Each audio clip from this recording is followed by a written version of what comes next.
and the developer must close on their debt financing at the same time. If the developer was ready to close on its private debt today, would the state be ready? Just to preface off the top, we're going to address Tidewater first. We're going to let the governor respond, and then we're going to move on. We have a lot of other topics to get to.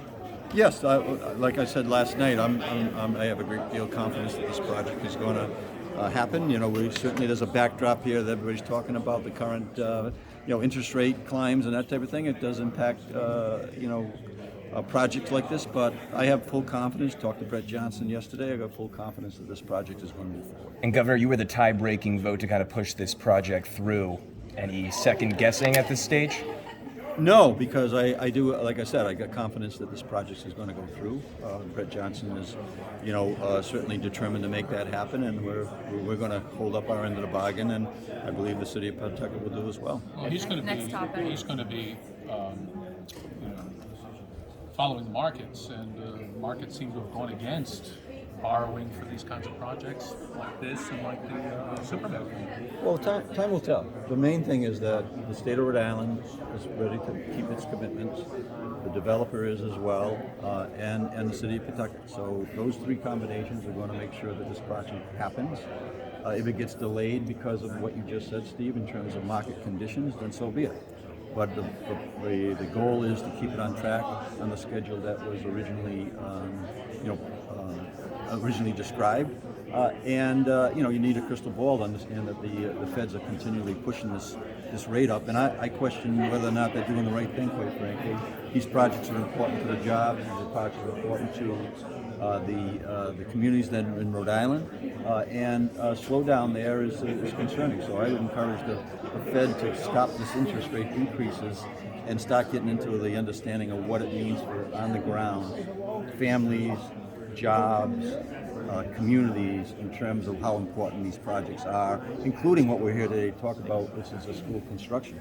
Those all are impacted, and I would hope that the Fed understands that to get their feet on the ground, maybe come and visit us and let us describe what impact these interest rates increases that they're putting in place to curb inflation. Let's balance the issues that are invested. Along those lines, how about the Superman project? Is that going to be imperiled as well? Timing could be. We're still willing to stand by the commitments that we've made, and Rhode Island is in a position to stand by those commitments, which I think is really important. Make sure that we do that. But those jobs are important. The housing that's going to be there is going to be important to the city of Providence. And these projects are important. But at the same point in time, if the Fed keeps on moving and ignoring the impact that the interest rates, these increased interest rates are going to have on the local communities where we live, then it could slow it down. But Governor, isn't the comments that Representative Quattrochi made to Representative Kislak in committee, questioning her?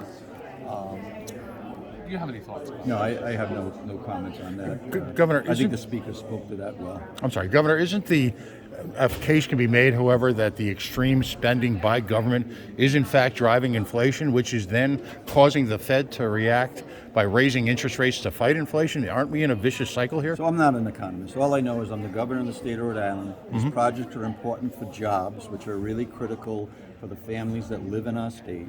And the work that's being done, whether it's improving our schools or whether it's improving housing strategies or our economy in general, or Galilee down in for the fisheries, or Quonset relative to our ports, or what we're doing in South Key, these are all critical projects for the state of Rhode Island and the people who live here. That's my job. The Economist can deal with the issues that you just talked about. What I want to deliver is a message loud and clear. This increase of interest rates, they should be taken into consideration, all the things like this. Have you reached out to the Federal Reserve? I plan to.